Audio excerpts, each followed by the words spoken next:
Obesity Day a Gorizia il prossimo 10 ottobre, quest'oggi la presentazione. Perché è importante questo evento? Beh, è estremamente importante prendere consapevolezza che esistono anche questo tipo di persone che hanno dei problemi non indifferenti. Credo che passano di solito così un pochino in sottofondo, è molto importante.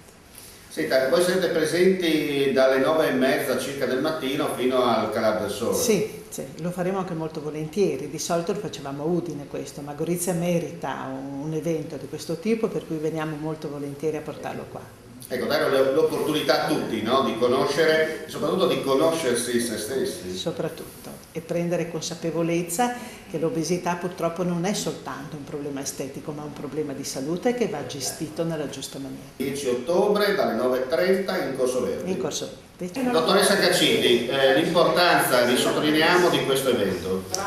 Questo evento è un evento importante perché mette a fuoco una risposta al sovrappeso e all'obesità che è fatta di piacere e piacersi, è fatta di scoperta delle risorse personali, non di diete, ma di un lavoro sulle risorse che le persone hanno.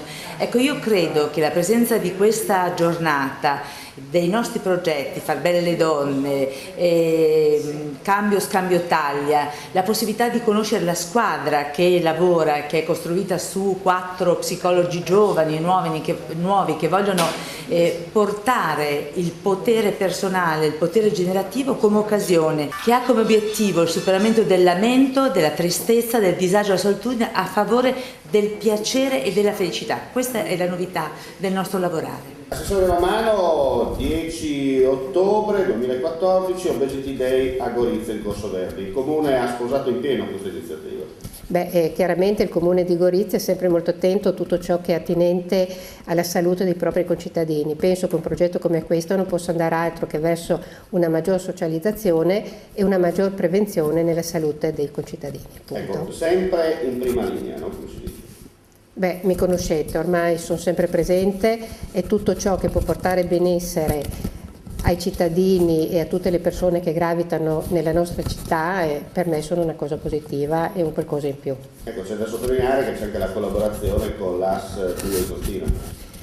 Abbiamo fatto tantissimi progetti con l'AS 2 Esontina, mi auguro possa continuare anche quando ci sarà l'accorpamento delle varie aziende sanitarie. Allora, ricordiamo, 10 ottobre 2014, Corso Verdi a Gorizia dalle 9:30 fino a Calar del Sole. E io spero anche di più, spero la gente partecipi numerosa, quindi credo che le signore saranno senz'altro anche propense a rimanere qualche mezz'ora in più se l'afflusso del pubblico sarà abbastanza consistente.